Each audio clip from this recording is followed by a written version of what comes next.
back about, what would we say, about 15 months ago when Caleb Williams was clearly going to be the first overall pick in the NFL draft. And there was some chitter-chatter that he wasn't terribly keen on the idea of playing for the Chicago Bears and that he might pull some sort of Archie Manning situation. And there was a hot rumor that it wasn't his preferred choice. Yeah. And the Bears fell in love with him and sent a whole bunch of people to his pro day. That was when Matt Eberflus was still the head coach.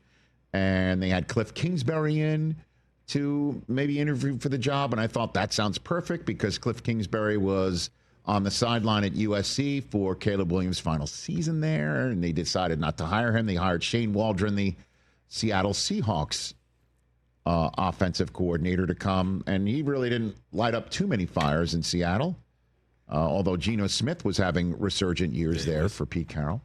But the reason why I bring all this up right now is, as we all know, the Bears went ahead and drafted him anyway, and he went and he showed up for the Bears. It was like a conversation that he and his dad were trying to figure out ways, weird.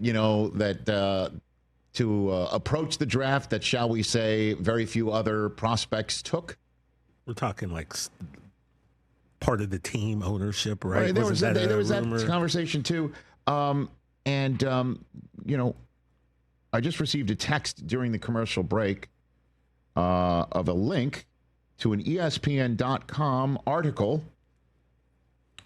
about a new book that Seth Wickersham, who's been here many a time, is written, and it's coming out later on this year, called American Kings, a biography of the quarterback.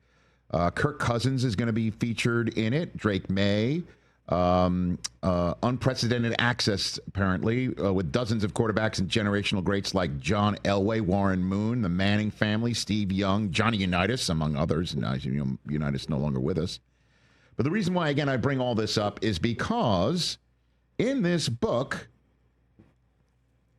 Caleb didn't want to go to the Bears.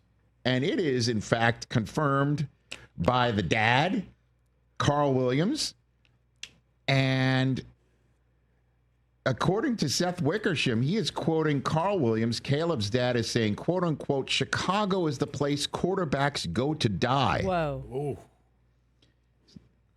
Wickersham said, Caleb wondered aloud to confidence, quote, do I want to go there? I don't think I can do it with Waldron.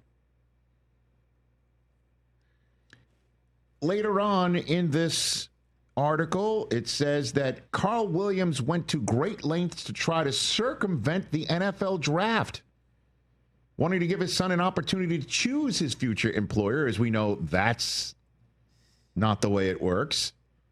Carl was worried that with the franchise's history, I'm quoting from this article, stadium uncertainty in certain offensive performances under then head coach Matt Eberflus, that Caleb wouldn't have the organizational support to succeed.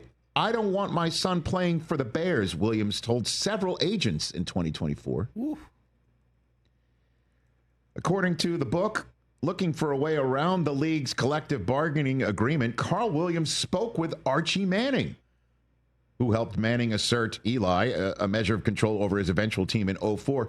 He also met with labor lawyers and agents, even considered whether his son could sign with, wait for it, the United Football League. Wow. So that's the Rocks League, right? Yep. And become an unrestricted free agent this year to be able to pick a team. In addition to the draft process, Carl Williams vented about the rookie wage scale, which could lock his son into a team that drafted him for up to 8 years. He calculated hundreds of millions of lost market value income. Quote, the rookie cap is just unconstitutional, Carl Williams told Wickersham. Told this on the record to the author. Later adding that the CBA is the worst piece of S I've ever read. It's the worst in sports history. Oof. That at the NFL Combine, oh my goodness, Caleb Williams met with Kevin O'Connell of the Minnesota Vikings. The two hit it off, and Caleb began to dream of what it would be like to play for the Vikings. I need to go to the Vikings, he told his father. Let's do it, his father replied. this is after they apparently drafted Caleb in no, it's not. It's before the draft because they thought that Caleb would be drafted by the Bears. I'm reading this just now. According to the article, both Caleb and Carl knew that a trade to a division rival was extremely unlikely. Bears GM Ryan Poles stood firm, telling Williams, quote, "We're drafting you no matter what." Woo-hoo. This left only one option: to publicly attack the Bears in the city of Chicago, hoping it would make the situation untenable, similar to what John Elway did with his dad, Jack, to the Baltimore Colts in '83.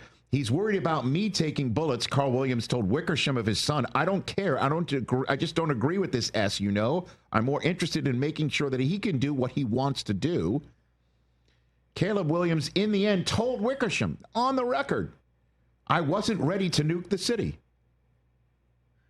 After a pre-draft visit to the Bears, Williams then believed he could be part of the process to turn the franchise around. I can do it for this team. I'm going to the Bears. Who declined to comment on this article. Book also sheds light on Williams' tumultuous rookie season in which both Eberflus and Waldron were fired. So that is, you know, it's a lot. Hold on a minute. At times, Williams said he would just watch film alone with no instruction or guidance from the coaches. No one tells me what to watch, Caleb told his dad. I just turn it on. Oh, my goodness. Oh, my goodness. I got to be honest with you. So this won't sit well with the, you know, Players Association, I imagine. But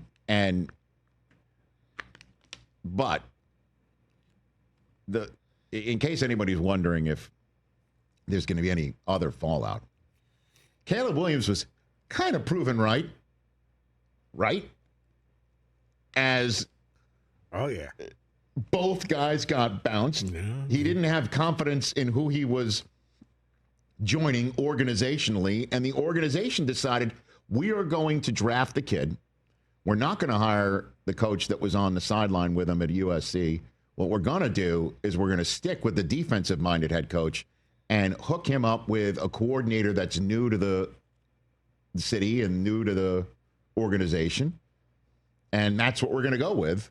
And we heard again last year in London, which was right before Caleb's best game as a pro. He just absolutely smoked the Jaguars in that game. They just destroyed him. And we heard before the game that they were just beginning to install a first 15 scripted because the team was asking for it. Stacey Dales was the one who was reporting this for us on our crew, that the team was asking for first 15 scripted, and the leadership of the team, the veterans, went to Eberflus and said, we need first 15 scripted. We can't just like go into the game with a bunch of preferred plays. We need to, with a rookie quarterback, we need to get on the same page. We need to figure this thing out before the game, specifically. And Eberflus said, great idea. You go advocate for yourself to the offensive coordinator. You talk to the OC. And we were all looking around the room going, I've never heard of that before. And then yada, yada, yada, Waldron gets bounced.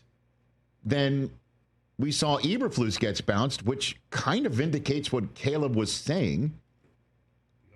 Apparently behind the scenes this whole time.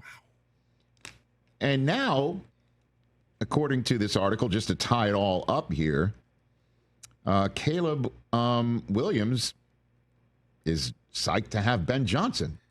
So I guess in the long run, if Ben Johnson gets this right and Caleb becomes the Bears savior that everyone in Chicago is hoping for, then this is all just a wild footnote and meant to be in the long run. But, man, was there a ton of smoke and fire behind what we were hearing about what the Williams family was thinking about the Bears and the system in general approaching the draft. That's crazy. Right.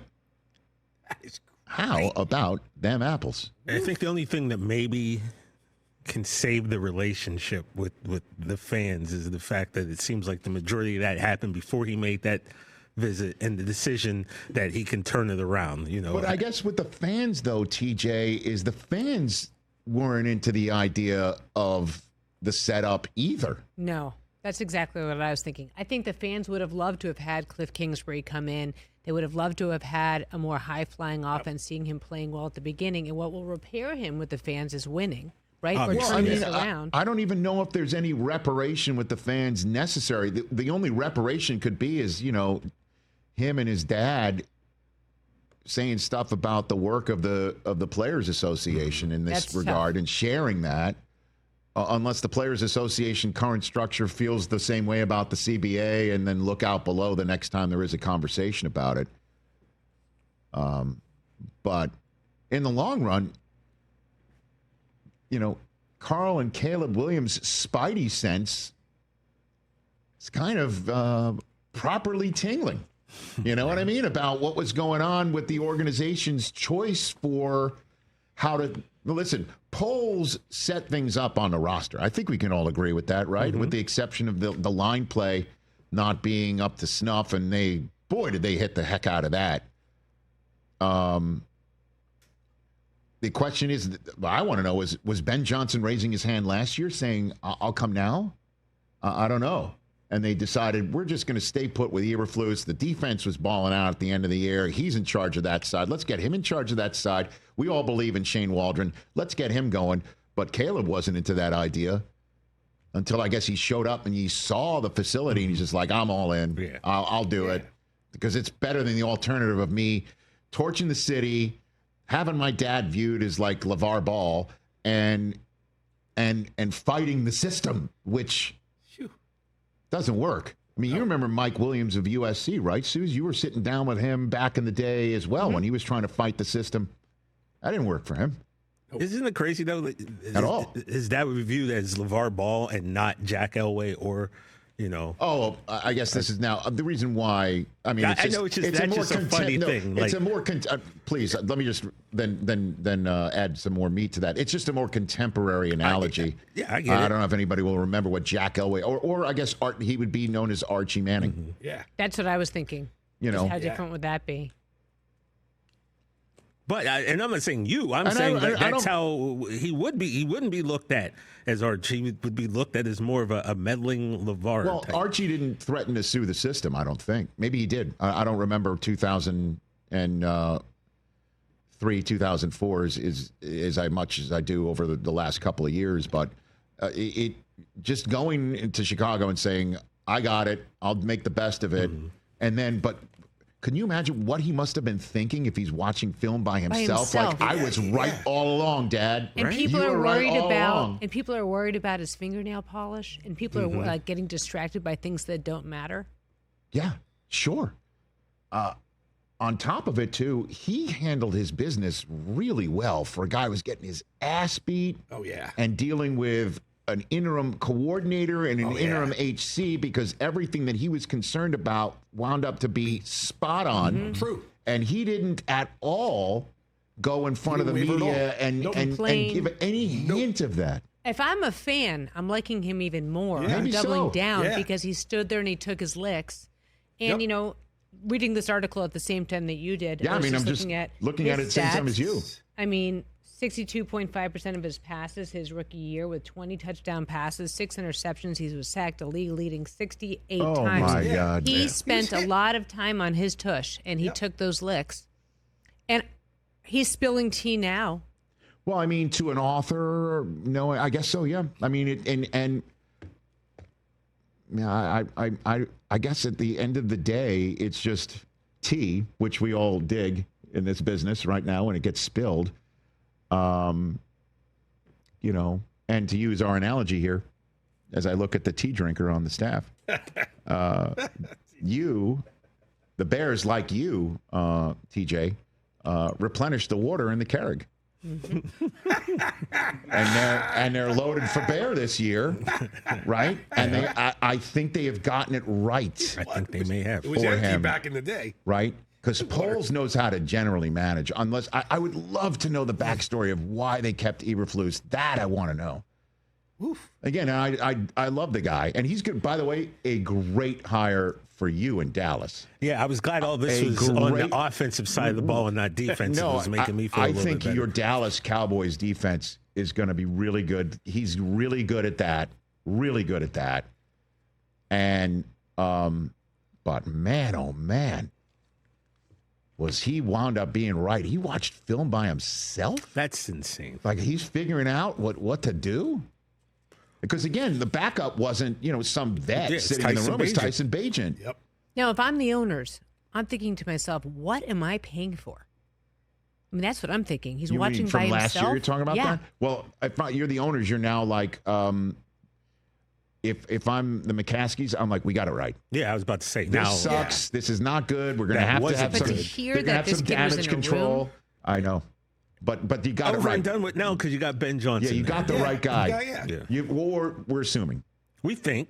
I'd be shocked if they don't turn it around a little bit. And that Caleb Williams doesn't have a better season this year. Yeah. Because as long as Ben Johnson can bring that Lions playbook with him, I mean, man, oh man. Well, they have in terms of building the team, the roster, and they're hitting that line. They drafted well. I love Colston Loveland. You're going to love him in Chicago, and you got a coach who can dial it up and know how to do it. And so this is all just going to be interesting footnotes. But man, clean up on aisle, Chicago right now with the T on the floor. Woo. And again, just to wrap it up, the fact that the kid felt this way about it, still went there, then was kind of proven right, dealt with all of this stuff, including 68 sacks, and didn't say a word, didn't breathe an absolute ounce of this sort of, you have no idea what's going on around here, and what my dad and I thought about this place, and you fans, good luck. Like, he could have done that when he was finished with another interception, sack marred loss in which he tried his best. And he never did it, so kudos to him. Catch the Rich Eisen Show live weekdays from 12 to 3 p.m. Eastern on Roku Sports Channel in the U.S.